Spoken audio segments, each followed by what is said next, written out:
Hello বন্ধুরা, কেমন আছেন? আশা করি সবাই অনেক অনেক ভালো আছেন। তো আজকে যে বিষয়টি একটু নিয়ে বসেছি, অনেকেই প্রশ্ন করেছেন বা ফোন করেছেন বিষয়টি একটু দেখানোর জন্য। যে অ্যাকচুয়ালি যে আমাদের আমি যদিও আগেও বিষয়টি বলেছি, তারপরেও বলছি যে অনেকেই জাস্ট জানতে চেয়েছেন যে আসলে নেটওয়ার্কের সমস্যা থাকলে কিভাবে একটু ভালো সেটিং করা যেতে পারে এবং কিভাবে সেটিংটা করব সেটা একটু আমরা আজকে দেখব। জানেন, আপনারা দেখতে পাচ্ছেন যে আমার হাতে যে একটি ডিলিঙ্ক, একটি মডেম রাউটার যাকে বলা হয়, এই ডিলিঙ্ক মডেম রাউটারটি অর্থাৎ মডেম হিসেবে ব্যবহার করা যেতে পারে আপনার পিসিতে বা কোনো কোনো রিসিভারে, এবং এটা কিন্তু ওয়াইফাই হিসেবে কাজ করে। তো আমরা আজকে দেখব আসলে কীভাবে সেটিং করবে এবং কী কী প্রয়োজন হবে। তো আমরা দেখতে পাচ্ছেন এখানে একটি, এটা হচ্ছে আপনার ঠিক এমন একটি চার্জার বা ইউএসবি চার্জার বা বিভিন্ন মোবাইলের সাথে যে চার্জারগুলো থাকে সেগুলো আপনারা ব্যবহার করতে পারতেন। এখানে যে একটা ইউএসবি পোর্ট আছে, মূলত এই পোর্টটাকে আমরা ব্যবহার করব। তা আপনার লাগবে একটি এরকম একটি ওয়াইফাই মডেম এবং একটি ইউএসবি চার্জার, যে কোনো অ্যান্ড্রয়েড সেটের। এটা দেখতে পাচ্ছেন একটি ওয়াইফাই দঙ্গল বলা হয়, এটা এটা ভি8-এর একটা ওয়াইফাই দঙ্গল, এটা লাগবে। এবং একই সাথে আপনার লাগবে ঠিক এমন একটি রিসিভার বা যে কোনো একটি ফ্রি রিসিভার, যেখানে আপনার নেটওয়ার্ক কানেকশন অপশন থাকবে এবং শেয়ারিং অপশনগুলো থাকবে। তা মূলত এই যে রিসিভারটি আপনারা দেখতে পাচ্ছেন, এটা কিন্তু 1-2 যে রিসিভারটি, তো আমরা একটু দেখি রিসিভারটি। চলুন, মূলত এই রিসিভারটি আপনারা দেখতে পাচ্ছেন এখানে, আমি একটু আগেই আনপ্যাক করেছি বা খুলেছি। তো আপনারা যে রিসিভারটি বিষয়টি দেখতে পাচ্ছেন, সামনে একটি ইউএসবি পোর্ট আছে। আপনারা জানেন রিসিভারটি সম্পর্কে, নতুন করে বলার কিছু নেই। এখানে একটি এইচডিএমআই আছে, এলএনবি, এভি, ইউএসবি, একটি পাওয়ার। আর বড় সুবিধা হচ্ছে এখানে দেখতে পাচ্ছেন একটা সিম সাপোর্ট বা সিম পোর্ট আছে একটি, যেটাতে আপনি ইচ্ছা করলে সিমটা ব্যবহার করতে পারেন। তবে বিষয়টা যেখানে আমি দেখেছি যে সিম বেশ ভালো কাজ করে, যদি ঘরের ভিতরে আপনার নেটওয়ার্কটা ভালো পায় তাহলে আপনার সিম প্রবেশ করলে হয়ে গেল, আর আপনার মডেম বা ওয়াইফাই কোনো কিছুর প্রয়োজন হচ্ছে না। কিন্তু রিসিভারটি যেখানে ঘরের ভিতর নেটওয়ার্কটা আপ ডাউন করে, সেইখানে সমস্যাটা একটু হয়। সেই ক্ষেত্রে কী করণীয়? অনেকে বলেছেন যে 4G বা 3G বিভিন্ন বিষয় নিয়ে আলোচনা করেন বা বলেন। তা আমি মনে করি আসলে বিষয়টা 4G 3G বা 2G এটি খুব বেশি ভ্যারি করবে না। কিন্তু আপনি যদি 2G-তেও কাজ করেন, 2G-টা যেখানে আপনার ভালো পাচ্ছে, একেবারে ফুল নেটওয়ার্ক কভারেজ, 2G হলেও কোনো সমস্যা নেই, ভালো চলবে সার্ভার। 3Gও দেখেছি যেখানে কম, 2G যদি ফুল থাকে আপনি 2G করে নেবেন।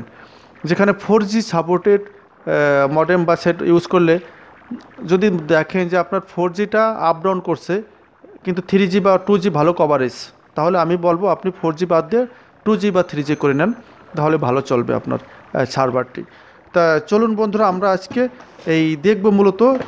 তা আপনার যে বিষয়টি এখানে আমরা একটু আনপ্যাকের উপরে, যেহেতু একটু পলিথিন বা অর্থাৎ একটু প্লাস্টিকের আবরণ দেওয়া আছে, আমরা এটাকে একটু আনপ্যাক করি। চলুন। তা আপনারা দেখতে পাচ্ছেন এখানে যে ওয়াইফাই, এটা দেখতে পাচ্ছেন একটা জাস্ট একটা ম্যানুয়াল আছে, কিন্তু আমরা আসলে এটা অনেকেই জানা যে বিষয়টি আসলে আপনারা দেখতে পাচ্ছেন কাভার্ড, এবং এটাই কিন্তু মূল বিষয়। এটা হচ্ছে আপনার ওয়াইফাই যে রাউটার, আপনি এখানে অর্থাৎ চার্জ প্রবেশ করলে এখানে লাইট আসবে। তবে বিষয়টা খেয়াল করবেন যে এখানে আপনার একেবারে এখানে কিন্তু একটি 5 ওয়াট অর্থাৎ ওয়াইফাই কি শো করছে, একটু আপনারা একটু লক্ষ্য করবেন ভালো করে, যে এখানে একটা মডেমটি খুললে একটা ওয়াইফাই কি শো করছে। তা আপনারা এটি কেউ ব্যবহার করতে পারেন ওয়াইফাই কি হিসাবে, ইচ্ছা করলে আপনারা চেঞ্জ করতে পারেন। আমরা দেখব কীভাবে চেঞ্জ করতে পারি, এই ওয়াইফাই পাসওয়ার্ড এবং নেমটি কীভাবে চেঞ্জ করবো সেটা আমরা দেখব, এবং এটা কীভাবে সেটিং করব। চলুন আমরা একটু দেখি। তো ফার্স্ট আপনার যে কাজটি করতে হবে, একটি সিম, এখানে জাস্ট একটি সিম এটাকে প্রবেশ করে দিতে হবে। তবে খেয়াল করবেন যে সিমটি প্রবেশ করানোর সময় যেন, অর্থাৎ এখানে সিমটি যখন প্রবেশ করেন খেয়াল করবেন যে এই পাশে কিন্তু কাটা মাথা, সুতরাং সিমের কাটা মাথা কিন্তু এই পাশে থাকবে। আপনি, তবে আমি পরামর্শ দেবো যদি একটু পুরানো যে সিমগুলো কাটা না, অর্থাৎ এই বর্তমানে অ্যান্ড্রয়েড সিস্টেমের জন্য যে কাটা সিম সেটি ব্যবহার না করে, আমি পরামর্শ দেবো আপনাকে আস্তা সিম যেগুলো একটু কাটা ছাড়া, সেগুলো ব্যবহার করলে আপনার সবচেয়ে ভালো হবে। অনেক সময় কাটা সিমে এই পিনগুলো সিম বের করার সময় বা টানার সময় পিনগুলো নষ্ট হয়ে যায়, মডেমটি নষ্ট হয়ে যায়। তাই জাস্ট এখানে আপনারা একটা সিম প্রবেশ করে দিবেন। সিম প্রবেশ করে আপনারা এটাকে আটকে দিবেন এবং এমন একটি চার্জারের সাথে এটাকে আপনারা প্রবেশ করে দিবেন। প্রবেশ করে দিয়ে এটাকে আপনার যে কোনো একটি এসি সোর্স যেখানে আছে সেই এসি সোর্সে আপনারা এটাকে লাগিয়ে দিবেন। তা আমি এখানে একটু দেখাচ্ছি। আসলে জাস্ট আপনারা এভাবেই একটি প্লাগইনস করে একটি বোর্ডে লাগিয়ে দেবেন এবং সুইচটি যদি অন করেন তাহলে দেখুন এখানে কিন্তু একটি লাল আলো এবং একটি সবুজ আলো জ্বলবে। যেহেতু আমার ভিতরে সিমটি প্রবেশ করানো নেই, সুতরাং এখানে কিন্তু লাল আলো জ্বলে থাকবে, কিন্তু সিমটি প্রবেশ করলে একটু পরে সবুজ আলো, দুটোই সবুজ হয়ে যাবে। একটি লাল এবং এখন একটি লাল থাকবে, একটি সবুজ থাকে, কিন্তু সিম প্রবেশ করলে নেটওয়ার্ক পেলে দুটোই কিন্তু সবুজ আলো হয়ে যাবে। যখন দুটোই সবুজ আলো হবে তো ভাববেন যে আপনার ওয়াইফাইটা স্টার্ট হয়েছে। ঠিক এই অবস্থায় একই রেখে দেবেন, আর কোনো কাজ আমাদের এখান থেকে নেই। আর হ্যাঁ, যারা আসলে মনিটরে এই রিসিভারগুলো বর্তমানে যে এইচডি রিসিভারগুলো ব্যবহার করতে চান, যারা মনিটরে এই থাকলে এমন একটি কেবল তারা আপনারা সংগ্রহ করে নিতে পারেন।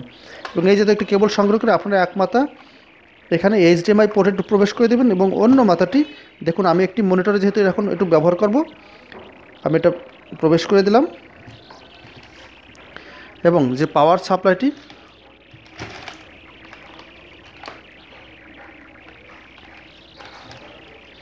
এবার পাওয়ার সাপ্লাইটি যদি আমি এখন প্রবেশ করাই, পাওয়ারটি প্রবেশ করলে কিন্তু এখানে একটি লাইট চলে আসবে। সুতরাং আপনার ইচ্ছা করলে মনিটরেও এটা কি ব্যবহার করতে পারবেন। এবং একই সাথে আপনারা দেখতে পাচ্ছেন এখানে যে এই ইউএসবি যে দঙ্গলটি, এমন একটি ইউএসবি দঙ্গল আপনার প্রয়োজন হবে। এটাকে আপনারা জাস্ট এই ইউএসবি পোর্ট যেটা সামনে এবং পিছনে দুটোই আছে, ইচ্ছা করলে আপনার যে কোনো একটিতে ইউএসবি পোর্টটি আপনি ব্যবহার করতে পারবেন। জাস্ট অ্যান্টেনাটি ইচ্ছা করলে আপনার সুবিধার্থে আপনি বাঁকা বা সোজা করে রাখতে পারেন আপনার প্রয়োজন অনুসারে। জাস্ট এটা হচ্ছে রিসিভারের সেটিং হয়ে গেল। তো চলুন আমরা এবার এই অর্থাৎ কি করে আমরা এই ওয়াইফাই চার্জ দেবো এবং শেয়ারিং অপশনগুলো বা সিসি ক্যাম অপশনগুলো ব্যবহার করব, সেটা আমরা একটু দেখব রিসিভারে। চলুন। তো বন্ধুরা, আপনারা দেখতে পাচ্ছেন রিসিভারটির মেনুটি, অর্থাৎ আমরা যদি এখন এটাকে এক্সিট করে কেটে দিই, মেনু অপশনে যাই, দেখুন এরপরে আছে সেটিং। আপনার প্রথমে চলে যাবেন সেটিংয়ে এবং সেটিংয়ে যাওয়ার পর দেখুন এইখানে যে অপশনটি আছে ইথারনেট কনফিগার, এই অপশনটি যাবেন আপনারা। এই অপশনটি যাওয়ার পর দেখুন এইখানে কিন্তু ওয়াইফাই, 3G, জিপিআরএস তিনটি অপশন আছে। তা আপনারা যদি সিম ইউজ করেন জিপিআরএস ইউজ করবেন, যদি ওয়াইফাই দঙ্গল ব্যবহার করেন, অর্থাৎ আমরা যে মডেম ওয়াইফাইটি দেখালাম সেটির সাথে কানেক্ট করতে গেলে ওয়াইফাই কানেক্ট দেবো এবং সরাসরি কোনো মডেম সাপোর্টেড মডেম ইউজ করে 3G কানেক্ট দেবো। তো আমরা যেহেতু ওয়াইফাই ইউজ করবো, আমরা এখানে ওয়াইফাই অপশনটি সিলেক্ট করবো এবং কনফিগার, এই কনফিগারে ওকে করব। এই কনফিগার ওকে করলে দেখুন যে ওয়াইফাই কভারেজগুলো আছে সেগুলো শো করবে। তা আমরা আমাদের যে এটির নাম ছিল, এটা কিন্তু ডি লিঙ্কের যে মডেলটি আপনারা দেখতে পাচ্ছি, ডি লিঙ্কের মডেলটি, সেই ডি লিঙ্ক। তা আমরা সেই ডি লিঙ্ক যেটা এটাই যাবো চলে। এটা যাওয়ার পর দেখুন এটা কিন্তু লক অবস্থা আছে, এর যে পাসওয়ার্ড সেই পাসওয়ার্ডটি চাবে। সুতরাং আমরা ওকে করে দেবো। ওকে করে দেওয়ার পর এখানে এই যে লিঙ্কটে একটা অটো লিঙ্ক যেটা ওকে দেবো। এবার পাসওয়ার্ড, যে পাসওয়ার্ড সেটা আমরা ব্যবহার করব, কিন্তু এই পাসওয়ার্ডটি দেখুন এখানে পাসওয়ার্ডটি কিন্তু এই মডেমে, এবং এটাকে যদি আমরা খুলে ফেলি, অর্থাৎ ঠিক এইখানে একই অবস্থা এখানে যে পাসওয়ার্ড কিটা এখানে শো করছে। তো এটাকে আমাদের একটু দেখে নিতে হবে। তা আমরা একটু দেখে নিই কিটি। এখন আমরা পাসওয়ার্ডটি বসিয়ে দেব।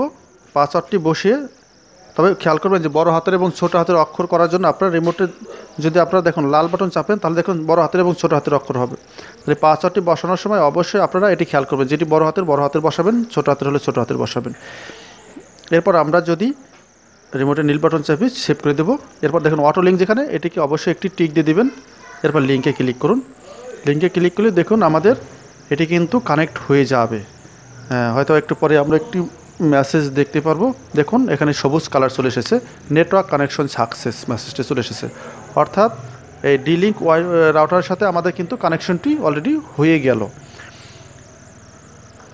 এখন যদি আমরা একটু দেখব যে শেয়ারিং অপশনটা কীভাবে বসাবো এবং কিভাবে আমরা চ্যানেলগুলো ওপেন করতে পারি। তো চলুন আমরা একটু শেয়ারিং অপশনটি দেখি।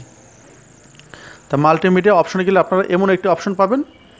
এখানে আসার পর আপনারা যে কোডটি প্রেস করবেন শেয়ারিং অপশনটা আনার জন্য, এটা হচ্ছে 1506। দেখুন 1506 অর্থাৎ 1506, এই কোডটি চাপলে কিন্তু আপনার নিম্ন যে অপশনগুলো সেই অপশনগুলো পাবেন। তা আমরা এখানে যে শেয়ারিং যে অপশন, শুধু আজকে আমরা দেখাবো শেয়ারিং অপশনটি। তো আমরা শেয়ারিং অপশনে যাব, এখান থেকে সার্ভারটি অফ করা আছে, এখানে অন করে দেবো আমরা। দেখো অন করে দেবো। এরপর যে প্রোটোকল, এই প্রোটোকলটিকে আপনার সিসি ক্যাম করে দেবেন। এরপর আপনি যার কাছ থেকে সার্ভার নেবেন আপনাকে কিন্তু এখানে 4টে জিনিস দিবে। সার্ভার অ্যাড্রেস দিবে, পোর্ট, ইউজার আইডি এবং পাসওয়ার্ড, এই 4টে জিনিস আপনাকে দিবে। এই 4টে জিনিস জাস্ট 4টে ঘরে আপনারা বসিয়ে দিবেন। বসিয়ে দিয়ে দেখুন তারপর নিচের ঘরে আছে কানেক্ট, নীল বাটন চাপলেই আপনার সার্ভারটি কিন্তু কানেক্ট হয়ে যাবে।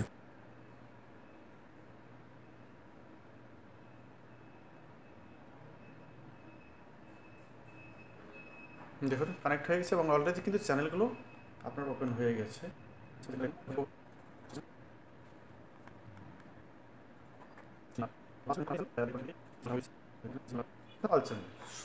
এটাই হচ্ছে মূল বিষয়। তা চলুন আমরা একটু টিপি লিস্টটা দেখি একটু।